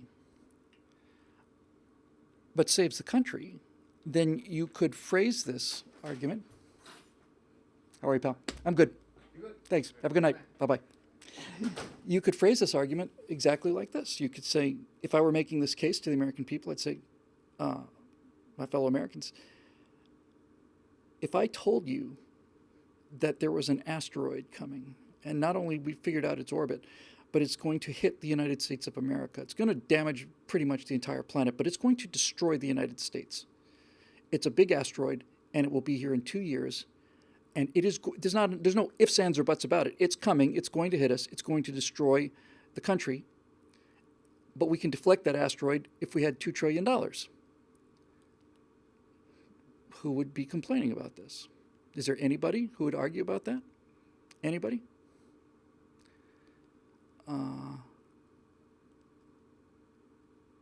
So the question is, if it's worth that money to prevent an asteroid from destroying the country, isn't it worth that money to defang this monster? And the best part about all this is, by urging the payment of reparations, that guarantees that they'll never be paid. Because, folks, here's the big lesson. Because while the people who are clamoring for reparations on the street want the money, the people like Al Sharpton and Elizabeth Warren and all of these people, they don't want reparations to be paid. Paying reparations puts them out of business. They're done. They're finished.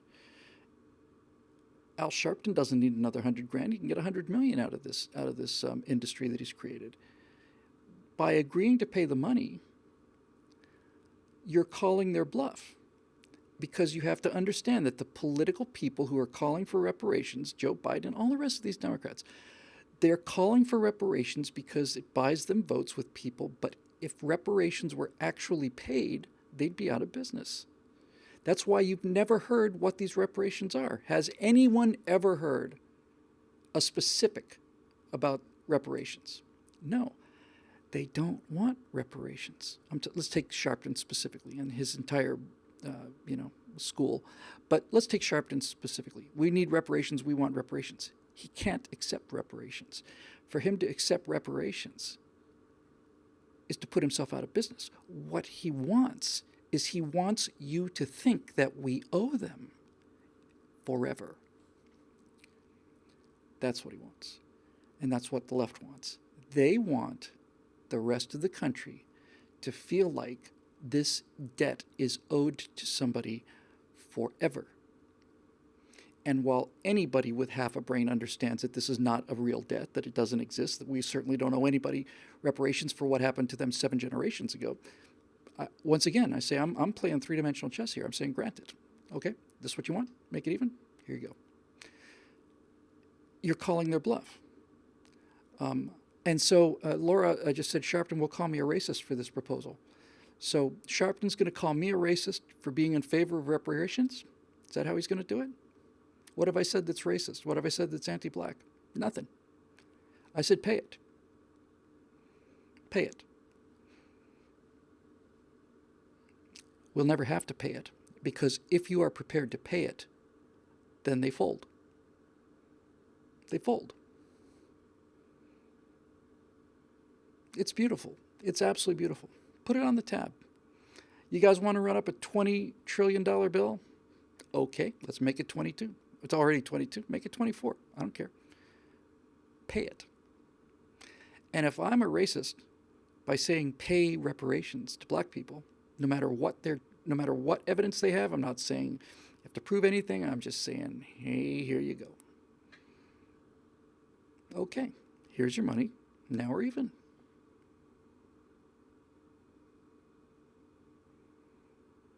And it's over. I mean, it's over. And not only have you defanged this poison that's killing this country, you have done the very, very, very best thing you could ever do for Black America. You have ended the excuse that has been fed to them for their own lack of success. You've ended it. You don't get to... Al Sharpton is keeping people in slavery because it benefits Al Sharpton to the tune of many millions of dollars and a lot of power. So he keeps perpetuating this lie. I'm saying call the bluff and free Black America. Free them.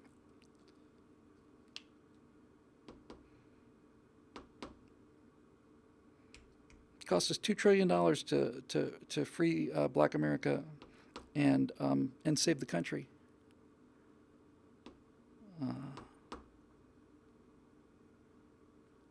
I'm not saying that I believe their reasoning. It's irrelevant to me. They believe their reasoning. Pay it.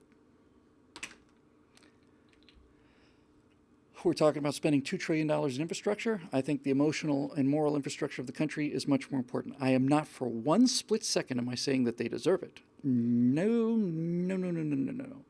There's absolutely no question whatsoever that there's no grounds for this, but that's irrelevant.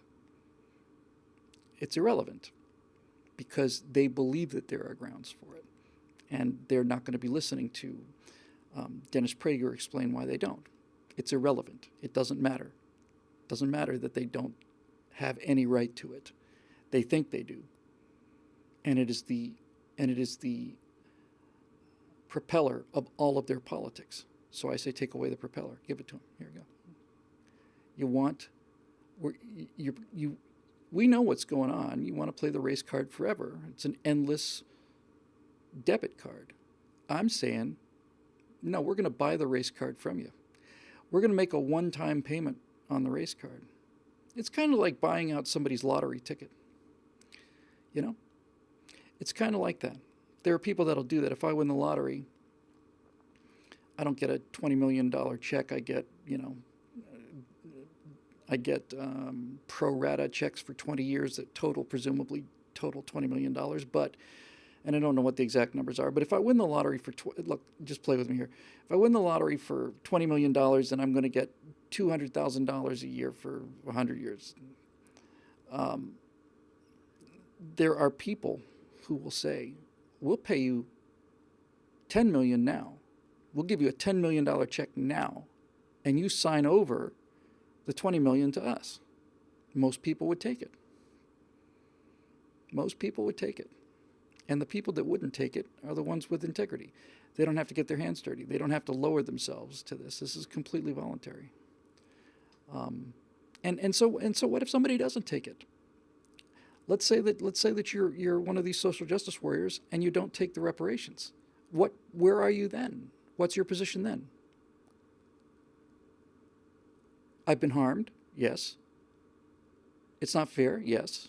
You owe me something. Yeah, okay. We're offering to pay it to you. What are you going to say? It's worth more than that. How much? Then you see, then you put them into a box from which there is no escape. Then you show the actual fact of the matter, which is that the political leaders don't want reparations. They want you to think that we owe them reparations forever.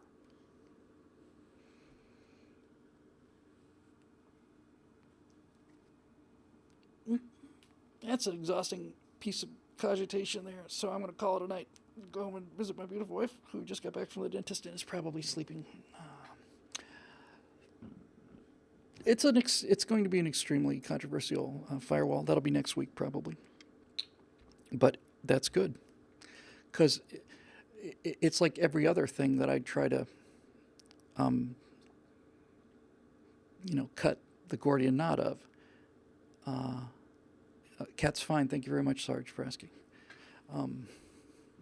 The easiest way to destroy nonsense is to grant it. Grant it. Believe there's a plesiosaur in this lake? Okay, I agree. Let's go find it. The more you fight it, the more they're convinced. Just agree. Sure, absolutely. Moon landing was faked. Great. Will the next rocket launch be faked? The rocket that took off in front of millions of people, was that fake? If you're going to fake the moon landing, why do it 6 times? And furthermore, if you're going to fake the moon landing and do the whole thing inside a studio, why on earth would you put a car up there that drives for miles and miles with uninterrupted video? Why would you do that? You wouldn't have missed the rover if you hadn't seen the rover. Nobody would have said, if Apollo 12 or 13, 14 had been the last of it, we went to Apollo 14, came home, did it, okay. No one's going to say, hey, wait a minute, we should have had a rover up there. No one's going to miss the rover. So granted, the moon landing was faked. Great, okay. How did they get the dust to flow like water? Why are there no dust clouds? Why is it that we can drive for 5, 6, 7 miles, constant video, not have the lighting change direction? How does that work? Granted, 9/11 was an inside job. Okay. It was a missile that hit the Pentagon. Fantastic. So the people who were driving to work right past the Pentagon that day, how many of them were in on the conspiracy? Because if it's going to be a missile and you've got people driving, thousands and thousands of people, so how many of those thousands of people had to be bought or planted, in order to make sure that the number of people that saw the missile come in, not the airplane, that kind of traffic cohort has to go all the way through. So how many people would that be? One of the great things about being on the side of reason, and this is actually very important, is that if you ask moon landing conspiracy theorists about what happened, they will give you the same basic story. It was faked, but they will give you 100 different details. Happened in New Mexico. No. Happened in Russia. No, it was Stanley Kubrick. No, they'll give you 100 different details. You look at the 9/11 conspiracy people, and you'll find, see, that's a missile pod. No, it wasn't a missile pod. They changed ships. No, they didn't change ships. No, they'll have 100 different details to explain this thing away, but none of them will agree. While if you're on the side of the truth, it's like, 19 guys trained with Al-Qaeda, 20. One of them was late, missed the plane. 19 guys got on 4 airplanes, took over the airplanes with box cutters, killed the pilots, and flew the airplanes into buildings. We saw it happen in real time. We saw it happen. Do flat Earth. I was looking at some of the strange coincidence. I was looking at a guy shoot down a flat Earth argument, and it's just, when you hear people, when you see the flat Earth thing actually like publicly take a position like that, it's just, I mean, once again, bring it on. No, that's great. I want progressives to live in a world where 70% of the population believes the Earth is flat, and I will say, this is thanks to the LA Unified School District and the public education system in the United States. This is what you produce. We produce guys that can go to the moon using slide rules. You produce idiots that think the world is flat. And they've been on airplanes. They've traveled from New York to Los Angeles. They believe it. This is your education system at work. Now, you wonder why we are opposed to you? You wonder why we have guns? Really? You want to know? We have guns for many reasons. One of them is that we don't want our children to be forced to go to school where they come out believing that the Earth is flat. That's why. Anyway. There's a giant wall around the Earth. It's the giant ice wall. That's what you get when you go south or east or north or west, apparently. I still, for the life of me, don't understand. I know they've got it. I know they've got their own explanation of it, but I don't understand how on a flat Earth, where if this is the United States, here's North America, South America, Africa, Europe, Asia. How is it that if I'm west of the Americas, I'm just on the Pacific side of the Panama Canal, and I continue to sail west, how is it that I appear off the coast of Japan? How do they explain that? Oh yeah, DGG 44S for the win. They talk about the ice wall, but progressives say that walls don't solve anything. Walls don't work. No. Okay. It's a sad time to be alive in a lot of ways, and in a lot of ways it's a great time to be alive. And for those people who are saying SR, perfectly logical, reasonable things, SR-71 cockpit photos, faked. I think it'd be worthwhile, frankly. I really do think it'd be worthwhile to take one of the. Again, I'm all in favor of. I think these ideas are so dangerous and so bad that I think we should eagerly foot the bill for something like this. Find the leading flat earthers, put them in the big yellow pressure suit, stick them in the back seat of a U-2, and fly that baby up to 80,000 feet. And then have him tell you what he sees out the window. There is no computer graphics, dude. This is your own view out the window. And that window has been there since we took off. You'd have to do it for a number of people. What do you see? You can see enough of the curvature of the Earth from 80,000 feet to see that it's there. But see, this is the kind of thing about this. The same argument as with the reparations. You could offer to take a guy up in an SR-71 and show him the roundness of the Earth, but I'd bet you dimes to dollars he wouldn't take it. He'd maybe say, okay, sure, but I bet he wouldn't do it. I bet he wouldn't.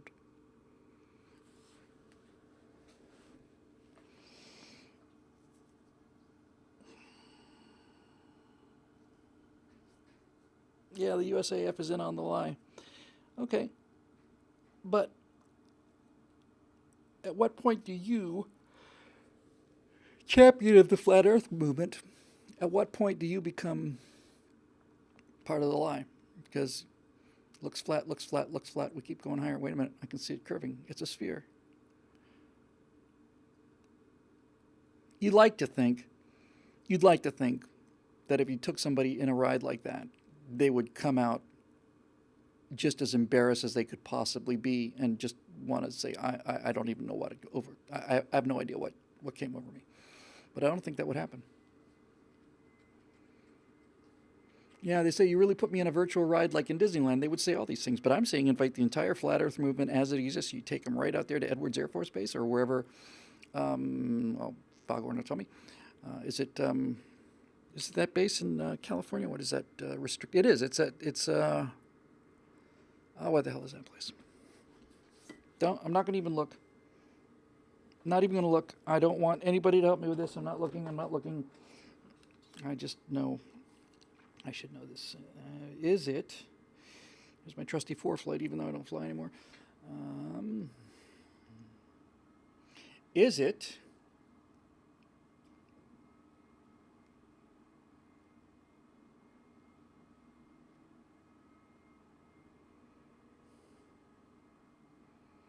Is it?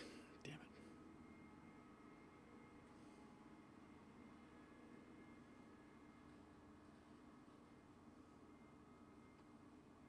Is it Lemoore? Beale. Yep. I knew it was right around there. Lemoore is a naval station. Beale. Yep. No, I didn't want. It's not that I didn't want the help. I was prepared to look it up. I just didn't want somebody to say, "Oh, it's Beale." No, it's Beale. Turns out it's Beale. Lemoore's not far from there. Anyway, what an exciting time. And this will wrap it up for this evening's program. Everybody keeps saying, "Am I blind? Am I missing something? Is there something hanging from my nose, or I don't know." Anyway, whatever the case may be, I'm going to end this goat rodeo. So thanks again, as always. I read his chest. Of course, I said something about it when I introduced him. I said, "You can't make this stuff up." He's telegraphing the joke to everybody, and they buy it. Anyway, that'll do it. Yeah, I got to find 215. I don't know where it is. It's buried. 215. I don't even know what number we're on now, for God's sake. Which one is this supposed to be, please? 205 and 215 haven't been posted. So I listed 216, but that was actually 215. So this is actually 216. Put 205 out for a minute. Is that right? This would be 216, and the one, okay, this is 217. Okay. So 215 is missing?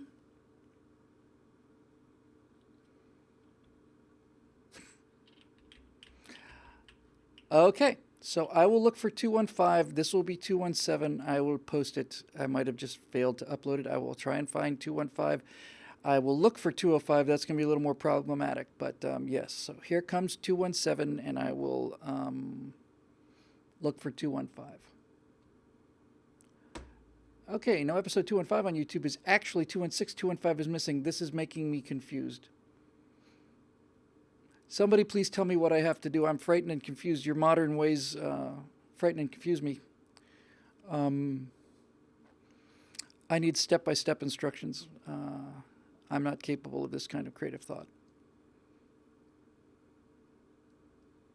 Waiting.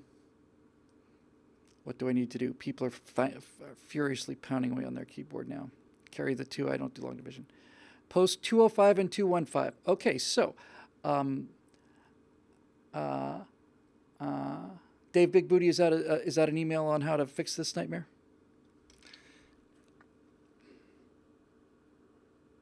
Big Booty.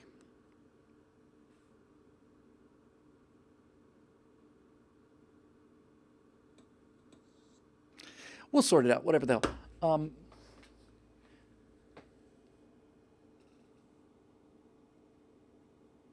So 215 is the one about Julius's wedding, and that didn't get posted? Hey, I have an idea. This is apparently 217, which is May 2nd. Which date are we missing?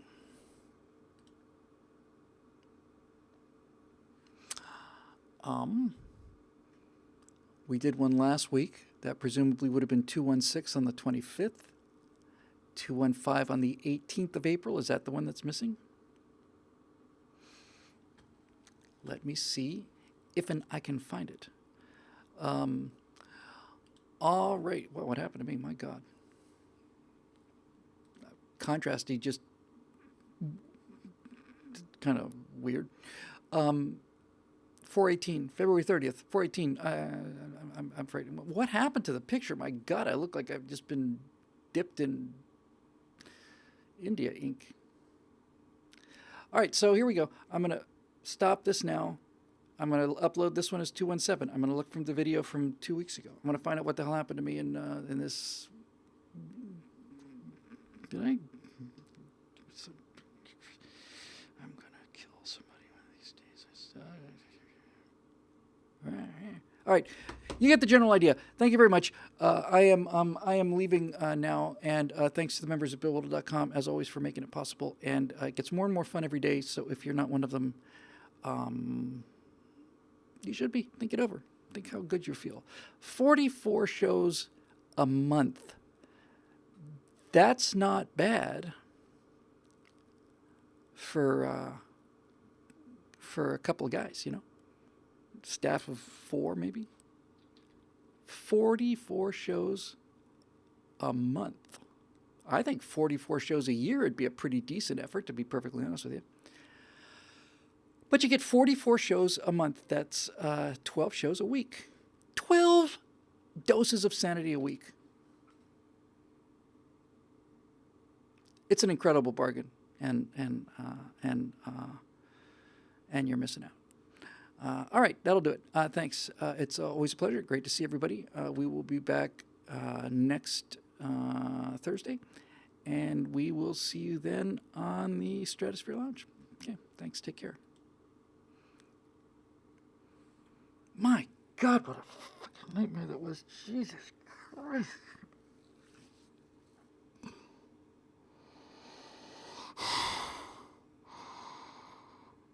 I can't do this anymore. I just can't. I cannot do this anymore. I cannot. I'm done. I'm done. Just can't. No, not. That's it. I'm done. I've had it. I'd had it years ago. I'm just.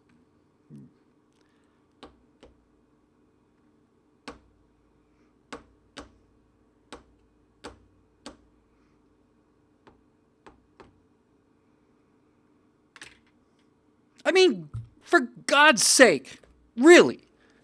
Okay, fine. Fine.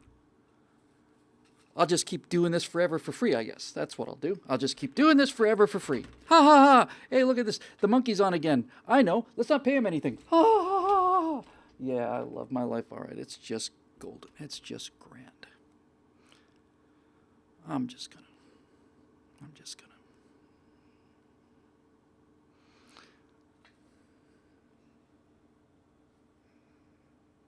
I bet you anything that if I put my head down hard enough, the tip of this ballpoint pen could penetrate my skull. Let's try.